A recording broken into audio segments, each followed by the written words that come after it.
The 3 volumes of the Gulag Archipelago, one continuous, extended scream of outrage, are, paradoxically, brilliant, bitter, disbelieving, and infused with awe. Awe at the strength characterizing the best among us in the worst of all situations. In that monumental text, published in 1973, Alexander Solzhenitsyn conducted an experiment in literary investigation, a hybrid of journalism, history, and biography, unlike anything ever written before or since. In 1985, the author bestowed his approval upon Edward E. Erickson Jr.'s single-volume abridgment, republished here on the 50th anniversary of the completion of the full 3-volume edition and centenary of the author's birth, and sold some 30 million copies in 35 languages. Between the pages of Solzhenitsyn's book, apart from the documentation of the horrors of the legions of the dead, counted and uncounted, and the masses whose lives were torn asunder, are the innumerable soul-chilling personal stories carefully preserved, making the tragedy of mass betrayal, torture, and death not the mere statistic Stalin so disdainfully described, but individual, real, and terrible. It is a matter of pure historical fact that the Gulag Archipelago played a primary role in bringing the Soviet Empire to its knees. Although economically unsustainable, ruled in the most corrupt manner imaginable, and reliant on the slavery and enforced deceit of its citizens, the Soviet system managed to stumble forward through far too many decades before being cut to the quick. The courageous leaders of the labor unions in Poland, the great Pope John Paul II, and the American President Ronald Reagan, with his blunt insistence that the West faced an evil empire, all played their role in its defeat and collapse. It was Solzhenitsyn, however, whose revelations made it positively shameful to defend not just the Soviet state, but the very system of thought that made that state what it was. It was Solzhenitsyn who most crucially made the case that the terrible excesses of communism could not be conveniently blamed on the corruption of the Soviet leadership, the cult of personality surrounding Stalin, or the failure to put the otherwise stellar and admirable utopian principles of Marxism into proper practice. It was Solzhenitsyn who demonstrated that the death of millions and the devastation of many more were instead a direct causal consequence of the philosophy, worse, perhaps, the theology, driving the communist system. The hypothetically egalitarian universalist doctrines of Karl Marx contained hidden within them sufficient hatred, resentment, envy, and denial of individual culpability and responsibility to produce nothing but poison and death when manifested in the world. For Marx, man was a member of a class, an economic class, a group, that and little more, and history nothing but the battleground of classes and groups. His admirers continue to regard, Marx's doctrine as one of compassion, moral by definition, virtuous by fiat. Consider the working classes in all their oppression and work forthrightly to free them. But hate may well be a stronger and more compelling motivator than love. In consequence, it took no time in the aftermath of the Russian Revolution for solidarity with the common man and the apparently laudable demand for universal equality to manifest its unarticulated and ever-darkening shadow.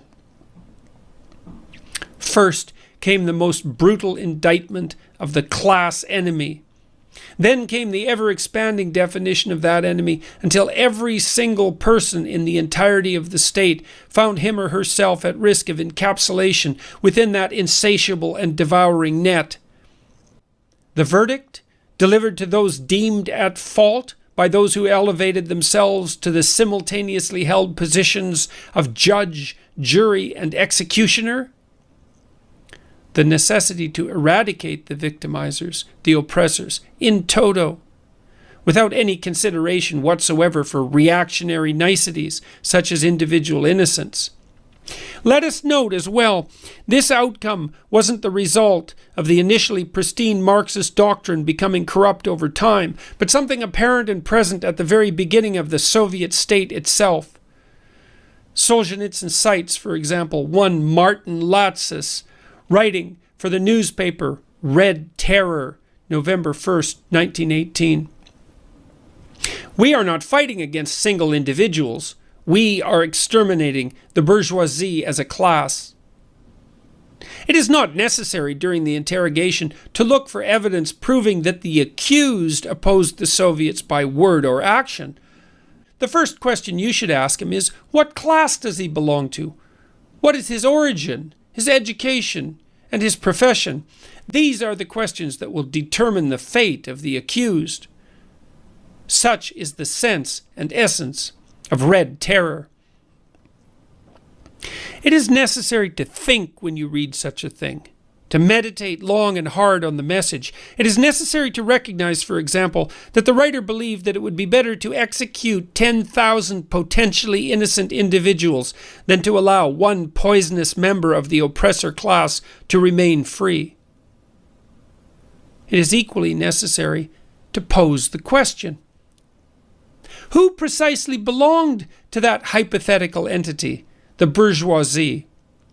It is not as if the boundaries of such a category are self-evident, there for the mere perceiving. They must be drawn. But where, exactly? And more importantly, by whom or by what?